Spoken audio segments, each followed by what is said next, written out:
Absolute wealth. Real investors, real results.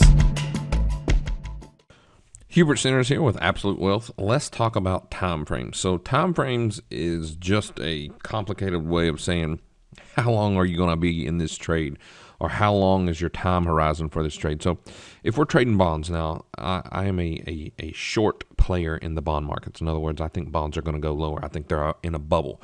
Now, if you look at this on a weekly, you've got here's a high, here's a low, here's a high, and here's a low. So you've got lower highs and lower lows, so that means you're in a downtrend. Now, when you start changing the time horizon or the time frame that you're looking at, so we're at a weekly right now. Let's take a look at a daily.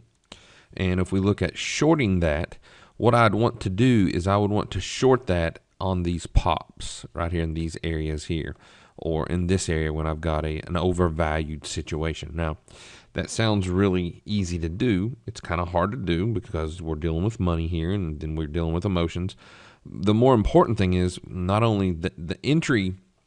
There's an analogy like that pilots use, like takeoff is optional, but landing is mandatory. All right, takeoff is optional, landing is mandatory. So really, most of your money is made on the exit of the trade. So if you were short in this area up here, a good place to take profits would be at this purple line or at this purple line on a linear regression curve. And just think of this as the rubber band effect. So in other words, if the price action goes up there, it's going to snap back, or if it comes down here, it's going to snap back.